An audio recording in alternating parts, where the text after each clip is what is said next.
ڕۆژی جیهانی شەکرەیە پیرۆزبایی لە هەموویانەکەم ئیشەڵڵا هەموویان چاکە بنەوە خۆم یەکێکم لە توشبووانی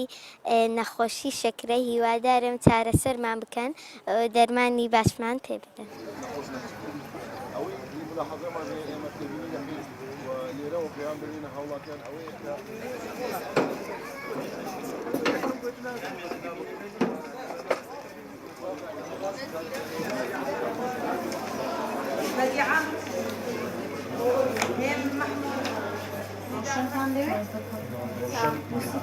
ئەمڕۆ ڕۆژی جیهانی شەکرەیە. ئێمە لە تاقیگەی نەخۆشخانەی لەیلا قاسم کە تایبەتە بە نەخۆشی شەکرە نزیکەی 100 نەخۆشمان وەرگرتووە بە پێی پێویستی نەخۆشەکە تێستەکانمان بۆ ئەنجام داون.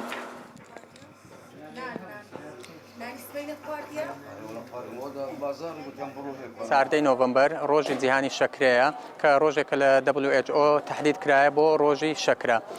لەم ڕۆژەدا زیاتر هۆشداریکردنەوەی نەخۆشانە هەرچەندە لە هەموو کاتێک ئەمە ئەو هۆشداریکردنەوەمان هەیە، بەڵام ئەمڕۆکە زیاتر لە چەند تیمێکمان دەرچووە بۆ ئەم مەبەستە بە نسبەت ئامارەکان لە هەموو شاری هەولێر 34870 کەس تۆمار کراوە، لەمانیان 800 منداڵی تیادایە و 4848 نازحین کە خەڵکی شارەکانی دیکەی عێراقن هاتون و لێرە چارەسەر و دەرمان وەردەگرن.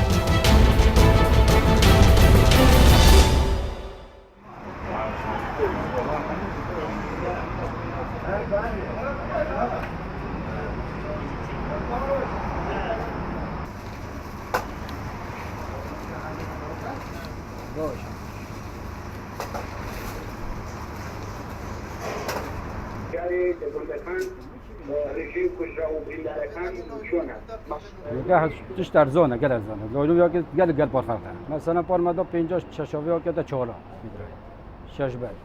تقریبا لایلو نوشین همیش ترکی دید سوندا ایرانی اومده سوندا اولا نسبی همه ایرانیه.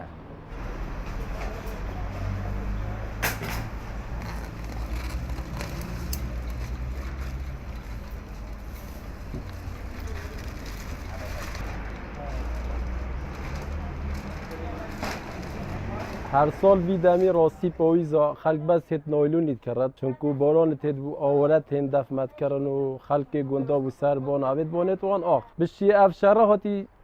کرنه نابین 80 شعبی پیشمرگی ریکی هاتی نگرتنش شول نمویل زاخو یک جار یعنی گله کیمه.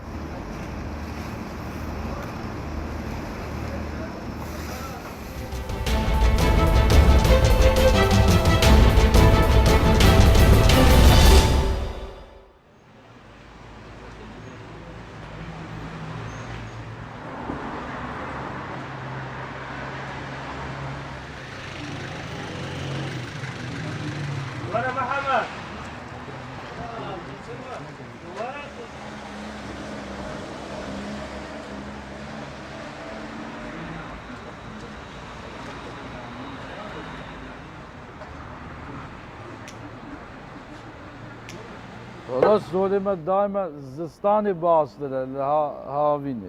هاوینه قوی سوری ضعیفه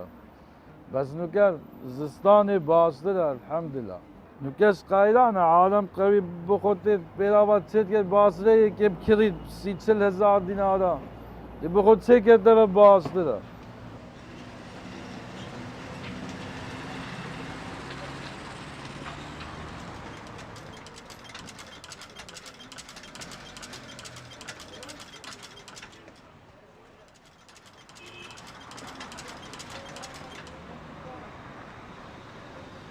وضعیت گورین پیلاف زور بین و شلومش گیم یعنی چه پیلاف چند زور تبن پیلاف ارزان تبن شلومش کیم تربی لکی وکی جارو نبی شول هبی پسندی نکنه